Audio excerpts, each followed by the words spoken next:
I want to talk about trimming the inside fabric. So this is the outside cover, and we've already glued, folded over, and these are the inside margins of the fabric. Nice and glued already. These margins are smallish. These ones I've left a bit bigger just for illustration purposes. You can do this by hand once you get good at this, or if you have the feel for it. If not, you should use a metal ruler or metal edge.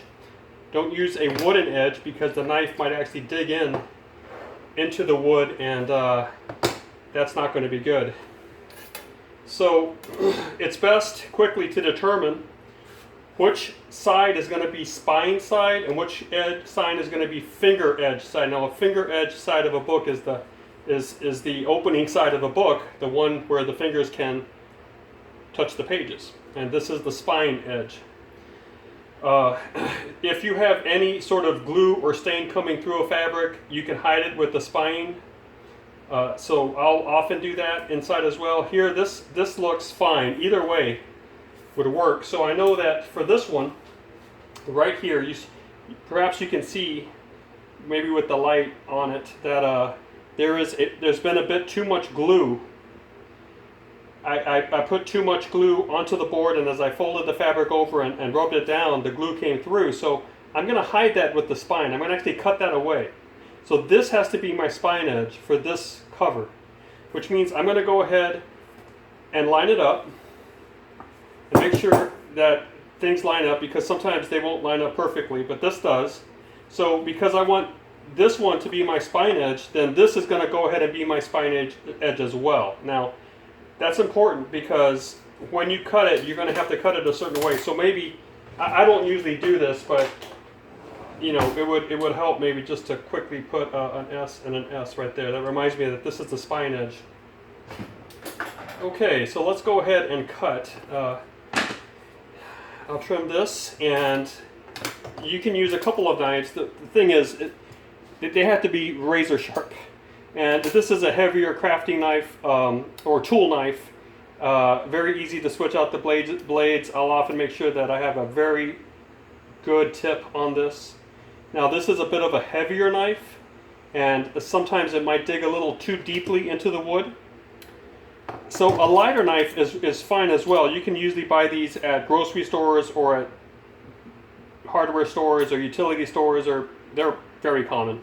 And there's just a snap knife, and you can move it forward and pull it back and lock it in, and it's a very thin blade.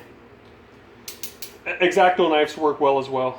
The nice thing about these snap knives, they're called snap knives because you can actually see that their blade is scored, and you can use a plier to snap off an old part of the blade. Let's bring that in a little bit, right there. So I'm going to snap this off right here. See? And what that gives me is a very new edge down there and a new tip. So I'm ensured that that's going to be sharp, and I'll go ahead and use this one to trim. So if you want to measure things out, that's fine. It's fine if you eyeball it. You have to figure out what does a book look like in terms of the fabric you can see on the back given the end page. So the end page is going to be that thick cardboard or cardstock I should say, page that's going to go ahead and, you know, it's going to be trimmed differently from what I'm going to show you, but it'll be that part of the book that comes in and covers it like that. You see what I'm saying? Now, sometimes you can have an end page that's a little less in terms of its coverage, and it will show more of the fabric. And I would say that that's about as much as you want showing. So when I trim it, I know that I can trim it there or a little bit further out. I'll be okay. The cardstock will cover it. Now, it is important that end page covers the fabric, right? So not only because of aesthetic reasons, but just so that there's no edge that's going to pop up or bounce out in your fabric. So I'm going to go ahead and eyeball this. I think that's a good width, and I'm just going to keep that straight, and I'll just go ahead.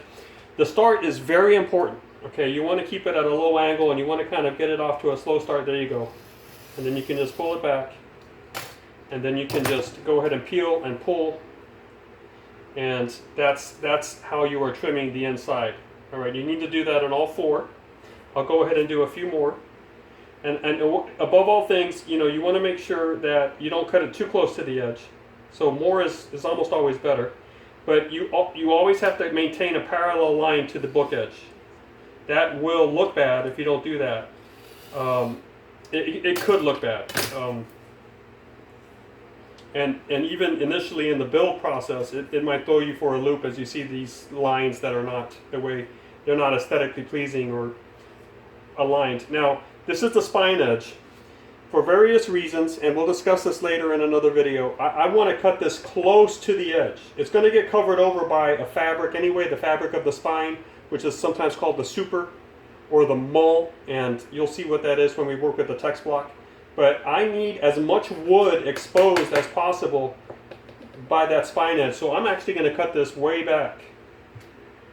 Alright, and I'm going to just bring it in, bring it back, and pull. That's perfect. That's perfect. And the reason I want to do that is I want to make sure that the mull or the super, which is that fabric that the spine is sewn onto, when it glues onto the cover, it glues onto the wood. That'll be a very strong bond. If it glues onto the fabric, then it's only as strong as the fabric's bond to the wood, which might not be very strong. You want that strong glue that you're going to use in that gluing to be attaching the super directly onto the wood. So that's why I needed to cut back on that fabric. So I'll just finish up trimming this really quickly, and I'm using a heavier knife here. It just depends how it feels on your hand. There's a lot of this that eventually is going to be something that you can adjust or according to your style or your feel. Now that's the spine edge. And I'm going to go ahead and put this, I always put my work on top of clean paper because I don't know if there's an oil stain or something, maybe some water on my work surface. I just need to do the trimming here as well. I don't necessarily have to match it up perfectly to the other cover because the end pages will cover over a multitude of sins and make everything look nice at the end. I just need to remember that this is my spine edge and I need to cut it close in.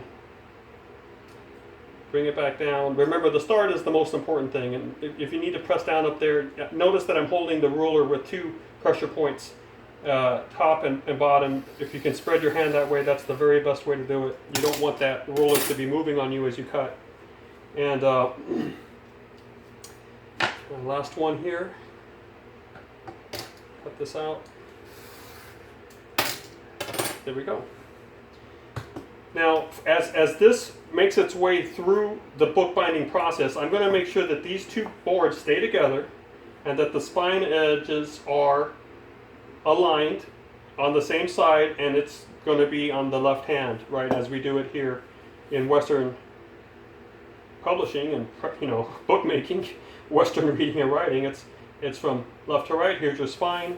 And I'll need to remember that as it goes through the process. So, you know, as you develop habits, you'll constantly be checking that and making sure. But you know, if it helps or whatnot, you know, just a little sticky note maybe here, and maybe this is a bit overkill, but you know, top, and that'll certainly help you remember that, you know, that's the top. This is the spine edge, finger edge, and the foot.